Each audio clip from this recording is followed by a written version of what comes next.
എല്ലാവർക്കും സലു സിമ്പിൾ റെസിപ്പീസിലേക്ക് സ്വാഗതം. ഇന്ന് നമുക്ക് ഇടിയപ്പത്തിനും പത്തിരിക്കും ചപ്പാത്തിക്കും ഒക്കെ പറ്റിയ ഒരു വെജിറ്റബിൾ കറി എങ്ങനെയാണ് തയ്യാറാക്കുന്നതെന്ന് നോക്കാം.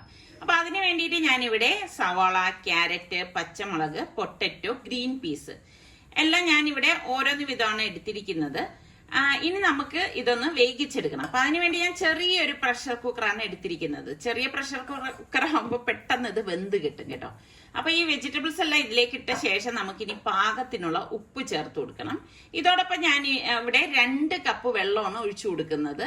അതിപ്പോ പച്ചവെള്ളമോ ചൂടുവെള്ളമോ ഏത് വേണമെങ്കിലും ഒഴിച്ചു കൊടുക്കാം. അപ്പൊ ഈ 2 കപ്പ് വെള്ളത്തിലാണ് നമ്മൾ ഈ വെജിറ്റബിൾസ് അടച്ച് ഒരു വിസിൽ വരെ വേവിച്ചെടുക്കാനായിട്ട് പോണത്. ഒറ്റ വിസിൽ കേട്ടാൽ മാത്രം മതിയാകും. അപ്പൊ ഇതിന്റെ അരപ്പിന് വേണ്ടി ഞാനിവിടെ 1 കപ്പ് തേങ്ങ, 1/2 ടീസ്പൂൺ ചെറിയ ജീരകം, 1/2 ടീസ്പൂൺ പെരിഞ്ജീരകം, 2 പട്ട, ഒരു 3 ഏലക്കായ, ഒരു 3 ഗ്രാമ്പു, പിന്നെ 1/2 ടീസ്പൂൺ മല്ലിപ്പൊടി, അതുപോലെ തന്നെ 1/2 ടീസ്പൂൺ മുളക് പൊടി, 1 ടീസ്പൂൺ മഞ്ഞൾപ്പൊടി, ഒരു 5-6 കാഷ്നട്ട്, പിന്നെ ഇത് കൽപ്പാസി എന്ന് പറയും കേട്ടോ, തമിഴ്നാട്ടുകാർ ഉപയോഗിക്കുന്ന ഒരു ലീഫാണ്. അത് ഞാൻ കുറച്ച് എടുത്തിട്ടുണ്ട്. പിന്നെ 3 പച്ചമുളക്, ഒരു തക്കാളി ഇതുപോലെ കട്ട് ചെയ്തത്, കുറച്ചധികം മല്ലിയില.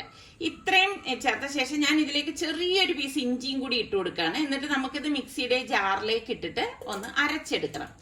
അപ്പൊ ഇഞ്ചിയുടെ അളവ് കൂടി പോകണ്ട, അത് നിങ്ങൾ പ്രത്യേകം ശ്രദ്ധിച്ചേക്കണം. ഇഞ്ചിയുടെ അളവൊക്കെ കൂടിക്കഴിഞ്ഞാൽ ഒരു വല്ലാത്ത കവർപ്പുണ്ടാവും.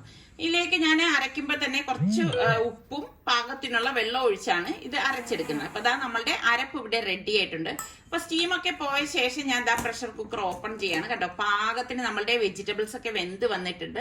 ഒന്നും കുഴഞ്ഞു പോവുകയോ ഒന്നും ചെയ്തിട്ടില്ല. ഞാനിവിടെ ഒരു പാനിലേക്ക് 2 ടേബിൾ സ്പൂൺ ഓയിൽ ഒഴിച്ച ശേഷം കടുകിട്ടൊന്ന് പൊട്ടിച്ചു കൊടുക്കണം. കടുക് പൊട്ടി വരുന്ന സമയത്ത് 2-3 വറ്റൽ മുളക് നമുക്ക് ഇതുപോലെ ഒന്ന് മുറിച്ചിട്ട് കൊടുക്കണം. എന്നിട്ട് ഇതാ ഇതുപോലെ ഒന്ന് മൂപ്പിച്ച ശേഷം ഞാൻ ഈ അരപ്പ് ഇതിലേക്ക് ഒഴിച്ചു കൊടുക്കണം. ഒഴിച്ചു കൊടുത്തിട്ട് ഞാൻ പാകത്തിനുള്ള വെള്ളം കൂടി ഇതിലേക്ക് ചേർത്ത് ഒഴിച്ചു കൊടുക്കുന്നുണ്ട്. എന്നിട്ട് നന്നായിട്ടൊന്ന് മിക്സ് ചെയ്ത് കൊടുക്കണം. അതായത് ഈ അരപ്പിന്റെ പച്ച ചൊവ ഒന്ന് മാറി കിട്ടണം. അപ്പൊ അതിന് വേണ്ടിയിട്ട് ഞാനിപ്പോ ഇതൊന്ന് അടച്ചു വെച്ച് വേവിച്ചെടുക്കുകയാണ്. അപ്പൊ നല്ല ഒരു തിള വരുന്നത് ഇതുപോലെ സമയത്ത് അടപ്പ് മാറ്റി നന്നായിട്ടൊന്ന് ഇളക്കി യോജിപ്പിക്കണം. അപ്പൊ നമ്മൾ വേവിച്ച് വെച്ചിരിക്കുന്ന വെജിറ്റബിൾസ് ആ വെള്ളത്തോടുകൂടി തന്നെ ഇതിലേക്ക് ഇട്ട് കൊടുക്കുകയാണ് ചെയ്യണത്. ഇട്ട് കൊടുത്തിട്ട് നമുക്കിനി എല്ലാം ചേർത്തിട്ടൊന്ന് മിക്സ് ചെയ്തെടുക്കണം.